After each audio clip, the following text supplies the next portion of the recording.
I woke up on my birthday to find my mother-in-law had replaced all my decorations with ones honoring herself. She told the family it was her second life celebration. My husband took photos with her. I went into the kitchen and pulled out a box no one expected because my 38th birthday started with the sound of chairs scraping and cabinets slamming. It was 7:52 a.m.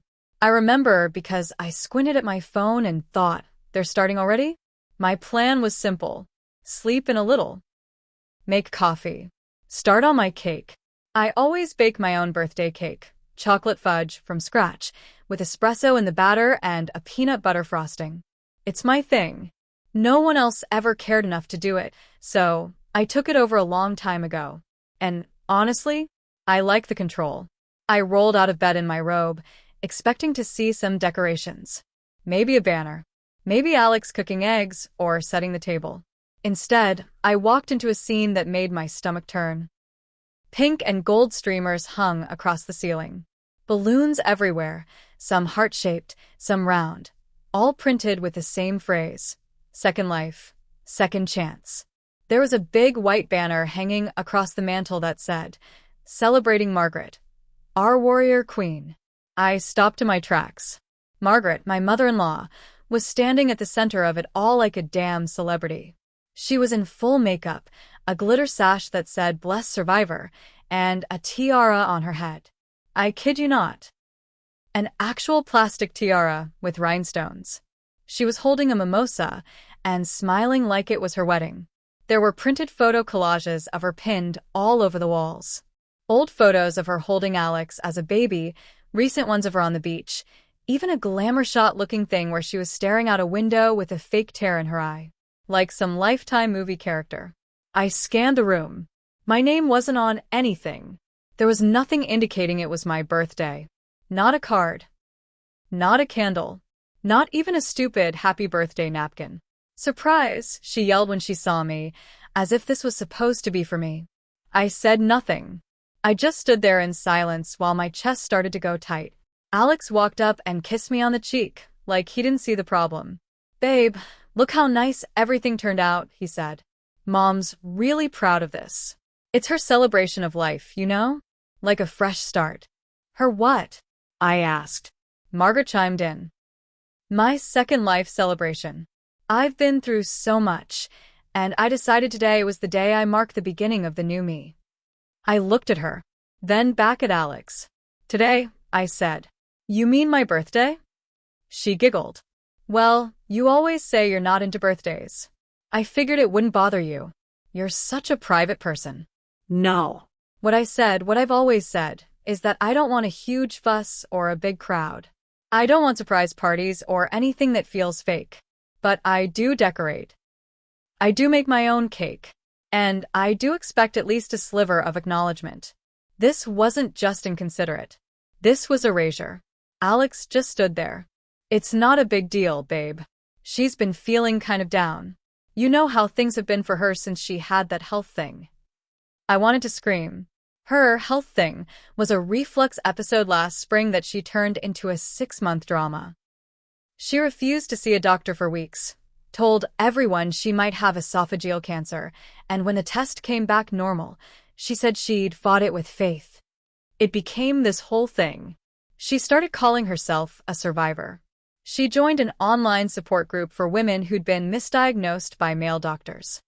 Meanwhile, Alex started driving her to appointments, covering bills she couldn't manage, and letting her stay with us for a while. That was 14 months ago. I said, "Where's the cake?" Margaret stepped aside to show the dining table, covered in store-bought cupcakes. Not even good ones. Grocery store brand. And, on top of each one, little edible photo toppers of her face. Swear to God. Her face. Frosted onto sugar discs. My vision narrowed. No cards. No decorations. No sign this was ever supposed to be my day. That's when I turned and walked into the kitchen. And that's when I remembered the box. I had kept it hidden in the top of the pantry behind a bag of old mason jars. A plain brown box with nothing on it. Inside was everything I'd collected over the last 2 years. It started after Thanksgiving 2 years ago, when she humiliated me at our own table. That was the night she made a toast about how hard it is watching her son settle for someone who doesn't understand how special he is. Everyone laughed nervously. Alex told me later she was just tipsy. But I started paying attention. I kept receipts, emails, texts. I asked quiet questions and watched for patterns. I made copies of bank statements and kept track of every temporary loan Alex gave her that was never paid back. She'd convinced him to add her as a secondary to one of our accounts, just so she could pay bills more easily. He said it was harmless, but I saw the transfers. I saw the withdrawals. The payments to places like Divine Serenity Spa and Ron Chandler Wellness Coaching. I looked up Ron. He wasn't a licensed anything. He was her married spiritual advisor from Tampa. They had messages that were not professional. One of them read, "I feel closest to God when I'm with you." Sent at 1:14 a.m. I had all of it in that box. And that morning, on the day I was supposed to feel seen, I realized it wasn't enough to be angry. I needed to end it. So, I placed the box on the kitchen island. I opened the folder and flipped through it while they laughed in the other room. I wasn't just going to confront her. I was going to pull the curtain down on everything. But I had to do it right. I had to let Alex see it the way I did. And I knew exactly when to do it. Not during her party. Not during the cupcakes and selfies. No, I'd wait for when she stood up to give her fake little Second Life speech. I'd let her climb onto her pedestal. Then I'd kick the damn thing out from under her.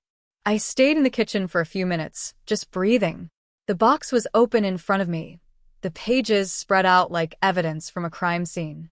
Because that's what this was, a slow, polite crime. She'd bled me dry, not just financially, but emotionally. And she'd done it with a smile on her face and my husband standing right next to her. I heard her laugh again in the other room. That forced, fake high-pitched cackle she used when she knew people were watching. She was in full performance mode. Probably already telling her survivor story to my friends I had invited, by the way. Not her. But of course she'd turned them into her audience. I looked out into the living room from the doorway. My best friend, Danny, was sitting on the armrest of the couch, awkwardly sipping coffee while Margaret told some dramatic tale about rising above medical misjudgment. I saw a few polite smiles. Someone clapped. And then Alex raised his glass. He actually toasted her. "To Mom," he said, "who reminds us all what it means to keep going." I thought I'd be numb by now, but that one hit hard. That's when I knew I couldn't wait much longer. If I let this go on, she'd sink her claws in deeper. My friends would fall for it. Alex would fall harder. And I'd disappear. So I made a move. I quietly called Danny into the kitchen. She came in, looking confused. "What's going on?" she asked. "I thought this was I didn't say anything." I just handed her a paper from the folder. A screenshot of one of Margaret's bank transfers. $1,750 from our joint account, sent directly to her personal account 2 months ago. "Look at the note," I said. It read, "For divine healing session with Ron." Danny's eyes went wide. "Wait, is this your money?" "Yep." "And Alex let her?" I nodded, then handed her another. This one was a printout of the email thread between Alex and our bank, the one where I had to fight to remove Margaret as an authorized user after I discovered she'd made 6 unauthorized transfers in 3 weeks. The bank initially refused, saying she had signing rights.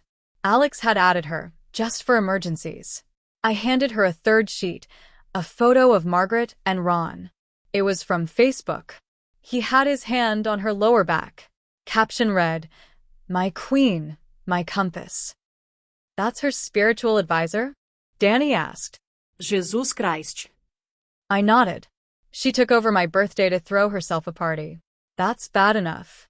But I think it's time everyone sees what else she's been celebrating with my savings. Danny's face hardened. "You want backup?" "I want someone else to witness it. Because if I do this alone, she'll twist it. She'll cry. She'll tell everyone I attacked her on her special day."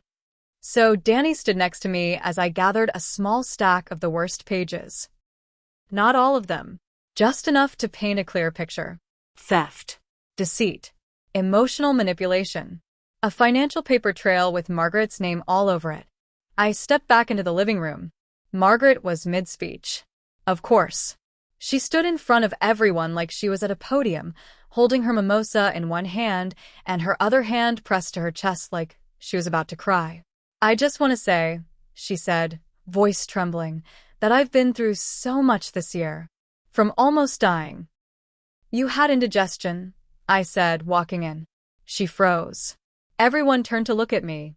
The room went dead silent. You could hear the ceiling fan hum.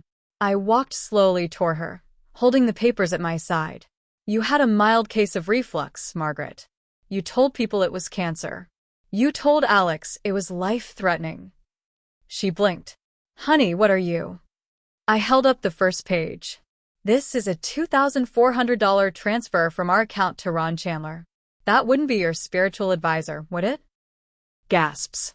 A few nervous laughs. Margaret looked like she'd swallowed a thumbtack. I kept going. Here's another one. Spa packages, groceries, online shopping. All from our joint savings. You told Alex it was just for bills. Alex stood up, finally realizing this wasn't a joke. What the hell is going on? I turned to him. You gave her access to our money, Alex. She spent over $8,000 in less than 6 months. I asked you to take her off the account.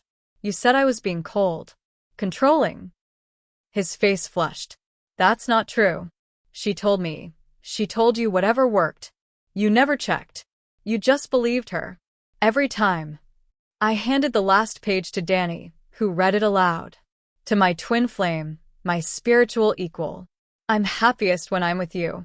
Everyone turned toward Margaret. She looked like a cornered animal. I don't know what that is. It's from your Facebook, I said. Posted on Valentine's Day. And then the tears started. Not mine. Hers.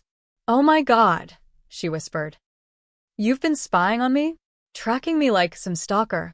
No, I said, loud and clear. I've been documenting you. There's a difference. She turned to Alex. Are you really going to let her attack me like this? On my day. That word hit the air like poison. My day, I repeated. You mean my birthday? The one you hijacked to celebrate your indigestion and your affair? She looked ready to faint. I didn't have an affair. I have more if you want to keep denying it. Emails, texts, photos. I've got it all. And for the first time in years, Margaret didn't have a comeback. Alex didn't say anything either. He just stared at the papers, then at me. His face twisted between confusion and embarrassment, like he couldn't decide who to defend. That was fine, because I hadn't even started the real revenge yet. Margaret disappeared into the guest room and slammed the door. No one followed her. The living room stayed quiet. The cupcakes with her face on them sat untouched on the dining table. My friends looked around awkwardly, some whispering to each other, some pretending to check their phones. Danny stood beside me like a bodyguard. Alex finally spoke. You blindsided her, he said. His voice was low, defensive, but also confused, like he couldn't decide what he was supposed to feel. No, Alex, I said. She blindsided me. On my birthday. In my house. With my money. He rubbed his hands together, that anxious tick he always does when he's trying to avoid accountability. You could have told me all this in private. This public humiliation thing? That's not like you. I laughed. You mean like the time she told your entire family I was trying to drive a wedge between you two because I asked for boundaries? That was different. No, it wasn't. The only difference is this time. I had evidence. He didn't answer. I could see it happening in his face. The slow realization that he couldn't talk his way out of this. Not now. Not with other people watching. He was always the guy who wanted things to be smooth, quiet, under control. But control only works when the truth stays buried. Danny leaned in. You don't have to explain it to him, she said under her breath. You already did the hard part. You exposed her. If he's not on your side now, he never was. And that's when the real twist came. I thought Margaret would stay locked in that room, crying or texting people to spin her version of events. But about 20 minutes later, she came back out. No tiara, no sash, just barefaced and shaking, holding her phone in one hand and a half-folded piece of paper in the other. "I need to speak," she said. Everyone froze. She stepped into the middle of the room, her voice trembling but clear. "I'm sorry for hijacking your birthday. That wasn't right." I told myself it was harmless, but I crossed a line. I was selfish. I get that now. I didn't believe a word of it. But I let her talk. She held up the paper. "But before you go painting me as the villain, there's something your husband left out." She looked directly at me. "Did he ever tell you why I moved in with you in the first place? Why I needed that money?" I said nothing. She handed me the paper. A printed email. From a collections agency. It was addressed to Alex. Final notice for a defaulted private loan, $21,000, originally used to pay off a different woman's credit card debt. Her name was Shayla, Margaret said. They dated in 2019, before you two got married. He co-signed for her and she bailed. When the collectors started calling, he panicked. I helped him cover it. That's why I had access to the account. That's why he gave me control over some of the money. To keep it hidden from you. I looked at Alex. He didn't deny it. "She's lying," he said, but it was weak. So weak. I read the email. It was real. The address was his. The loan number matched a line item I'd seen in one of his weird, miscellaneous bank withdrawals 2 years ago. I just hadn't known what it was. He dropped into the chair like someone had knocked the wind out of him. "She wanted to sue him," Margaret said. "He begged me not to tell you. Said he'd pay me back, said it was temporary. But then he started leaning on me, treating me like a bank. So, yeah, I spent some of it. Figured I deserved something for saving his ass." I turned to Alex. "Is that true?" He didn't answer. "Answer me." Still nothing. That silence said everything. The truth was, this wasn't just about Margaret. It never was. He let her in. He gave her access. He turned me into the villain every time I questioned it, because he was hiding his own mess. She wasn't the only one bleeding me dry. He just used her as the excuse. I walked back to the kitchen and grabbed the full folder. Then I went upstairs. I sat on the bed and stared at the box, the literal evidence of everything I'd been living through. The lies, the manipulation, the shifting stories, the silence. And that's when the final piece fell into place. This wasn't about reclaiming my birthday. It was about reclaiming my life. And I knew exactly how I'd do it. I didn't go back downstairs. I sat in my room for a long time, folder on my lap, staring out the window like I was waiting for the anger to settle. But it didn't. It never does. That's the thing about betrayal. It doesn't cool off. It calcifies. It hardens into something permanent, especially when it comes from the people closest to you. I could hear voices below. Margaret doing damage control. Alex trying to minimize. My friends filtering out. Danny stayed. God bless her. She stayed and held the line. About an hour later, I walked downstairs. Alex was on the couch, head in his hands. Margaret was gone. He looked up. "Can we talk?" I didn't sit. "We're past talking." He stood, moved toward me like he thought this was fixable. "She was wrong for today. I know that. But this whole thing? You turned it into a spectacle. You humiliated me." "No," I said. "You humiliated yourself.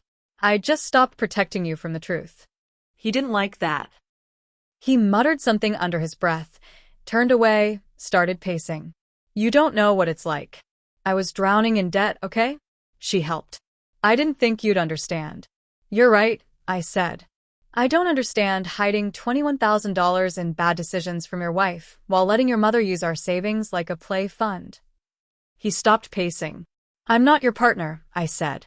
"I've been your cleanup crew. You let her weaponize guilt and fake sickness and nostalgia.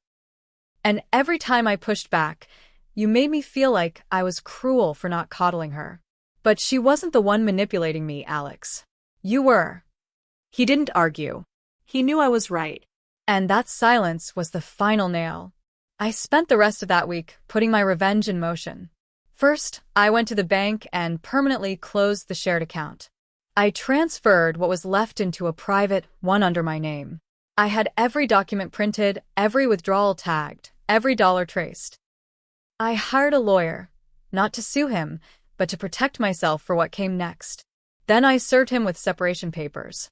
Not a full divorce, not yet. Just a legal warning shot that said, "I'm done playing house with liars." He cried when he got them. He begged me not to make it official. He said he could fix it. He even blamed his mother again, said she twisted things. But I told him this wasn't about her anymore. She's a parasite, I said. But you let her in. You held the door open for her while I begged you to shut it. He moved out a week later, back to Margaret's place. That alone was satisfying. But I wasn't done. I emailed the full documentation, every transaction, every screenshot, to Margaret's church women's group, where she'd just been voted onto the Spiritual Leadership Council. I attached a note. Before you call someone a survivor, make sure they aren't stealing from the people actually keeping them alive. A week later, I heard she was asked to step back for a season of reflection. Still not done. I posted the cupcake photos on Facebook, captioned it simply, "My 38th birthday, where my mother-in-law threw herself a party in my home, using my money, while my husband took selfies with her. You don't have to believe me. I have receipts." I didn't tag anyone. I didn't need to. The comment section exploded. Private messages started rolling in, women I barely knew, neighbors, old coworkers, all telling me similar stories, all saying, "I wish I had done what you did." And the best part? Ron, the spiritual advisor, messaged me. He didn't know about the money. He didn't know she was married the first time they started talking. He didn't know she told Alex he was just a harmless friend. Turns out, Ron's real name was Ronald Benson, and his wife, a public school administrator, saw my Facebook post because someone shared it with her. Margaret wasn't just exposed. She was dismantled. Ron left her. His wife filed for divorce. Margaret tried to spin it as a targeted smear campaign by bitter women. But the damage was done. No more women's group. No more spa days. No more faux queen act. As for Alex, he tried to come back 2 months later. Said he'd started therapy. That he was rebuilding. That he missed me. But all I saw was a man who thought growth meant getting back to the comfort of the woman he'd drained dry for years. I didn't take him back. I finalized the divorce. Quietly. Efficiently.